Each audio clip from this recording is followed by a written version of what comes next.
আসসালামু আলাইকুম, this is Swarna and you guys are welcome to in my channel. আপনারা সবাই কেমন আছেন? আলহামদুলিল্লাহ, আমিও ভালো আছি। আজকে আমাদের কুয়াকাটাতে দ্বিতীয় দিন। তো আমরা ভোরের দিকে রেডি হয়ে সূর্য উদয় দেখতে গেলাম। সূর্য উদয় দেখতে খুবই ভালো লাগলো। আমরা সবাই মিলে খুব এনজয় করলাম। পৃথিবীটা আল্লাহ তাআলা কত সুন্দর করে বানিয়েছে, এরকম দৃশ্য না দেখলে বোঝাই যায় না। সূর্য উদয় দেখে এরপর আমরা সকালে খাবার খেতে একটি রেস্টুরেন্টে চলে গেলাম। সেখানে আমরা সবাই সবার মতো খাবার খেয়ে আবারও চলে যাচ্ছি ঘোরার জন্য। সমুদ্রের পাশেই ছিল একটি বৌদ্ধ মন্দির, সেখানে আমরা ঢুকলাম। সেখানে আমরা বৌদ্ধদের মূর্তি দেখেছিলাম, আশপাশটা ঘুরে ঘুরে দেখছিলাম। সেখানে আমরা একটি কূপ দেখতে পেয়েছিলাম। পাশাপাশি দেখলাম একটি 500 বছর আগের একটি পুরাতন নৌকা। এটা তারা পর্যটকদের জন্য সুন্দরভাবে সংরক্ষণ করে রেখেছিল। এরপর আমরা চলে যাচ্ছি মির্সিপাড়ায়। সেখানে যেতে বেশ অনেকটাই সময় লাগে। এদিকে আমার বোনের মেয়ে আমাদের সাথে দুষ্টামি করার জন্য ভূত সেজে বসে আছে। এরপর আমরা মির্সিপাড়ায় পৌঁছে গেলাম। সেখানে আমরা দেখলাম 36 ফুট একটি মূর্তি। এরপরে সেখানের বাজারে দেখলাম খুব সুন্দর সুন্দর জিনিস।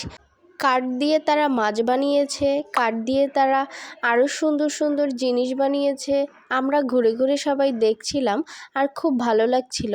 এরপরে আমরা একটি এখানে কিউট আওয়ার গ্লাস দেখলাম। এটা আমার কাছে খুব ভালো লাগলো, তাই আমরা এটা কিনে নিলাম।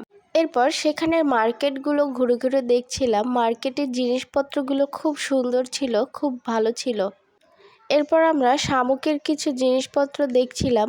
এখানের এই বড় শামুকগুলোতে আপনারা চাইলে নাম লিখিয়ে নিতে পারেন। এই জিনিসটা আমার কাছে খুব ভালো লাগলো। পাশাপাশি আরও দেখলাম ইউনিক একটা মাসাজ করার জিনিস। এটা দিয়ে আমি মনে মনে ভাবছিলাম এটা দিয়ে কার মাথায় বাড়ি দেওয়া যায়। এরপরে দেখলাম তাঁতিরা কিভাবে তাঁত দিয়ে জামা কাপড় তৈরি করে।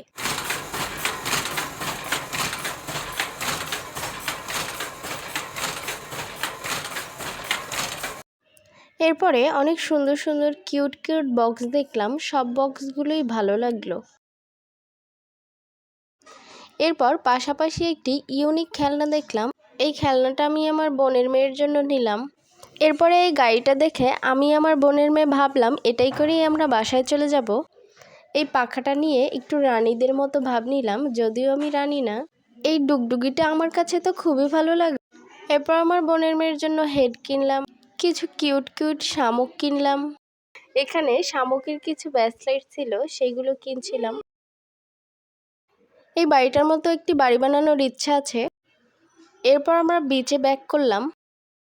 এরপরে সমুদ্রের পানিতে ভেজার জন্য আমরা সবাই চেঞ্জ করে রেডি হয়ে নিলাম। সমুদ্রের পানি দেখে খুব ভালো লাগছে, মনে হচ্ছে ঝাঁপ দিয়ে পড়ি। কিন্তু দুঃখের ব্যাপার হলো আমি সাঁতারই জানি না। এদিকে আমার বোনের মেয়েরা তো সমুদ্রে এসে পুকুর তৈরি করে ফেলছে, আর সেই পুকুরেই তারা ঝাঁপ দেওয়ার ট্রাই করছে। এরপর আমরা ফ্যামিলির সবাই মিলে সমুদ্রে নেমে পড়লাম। অনেকক্ষণ ঘুরলাম, অনেক ভেজলাম। এদিকে আমার বোনের ছোট মেয়েকে পানিতে না নামিয়ে পানিতে নামানোর ফিলিংস দিচ্ছে।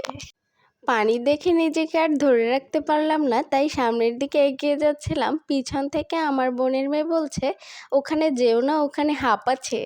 এখানে আমার বোনের মেয়েকে যতই আমরা নিষেধ করছি পানিতে নামো না, পানিতে নামলে তোমার ঠান্ডা লাগবে, ততই সে পানিতে নামার জন্য বায়না করছে। এখানে বোনের মেয়েরা আনন্দ করছে। এদিকে আমার বোনের মেয়ে ঘোড়ায় চড়ার বায়না করলো, তাই ওকে ঘোড়ায় উঠালাম। কুয়াকাটা আসছি আর শুটকি বাজারে যাব না, এটা কেমন করে হয়? তাই আমরা সবাই মিলে শুটকি বাজারে গেলাম। কুয়াকাটাকে শেষ বিদায় জানিয়ে চলে আসলাম ঢাকাতে। আমাদের ফ্যামিলি ট্যুরটি আপনাদের কাছে কেমন লাগলো ছোট একটি কমেন্ট করে আমাকে জানাবেন। আল্লাহ হাফেজ।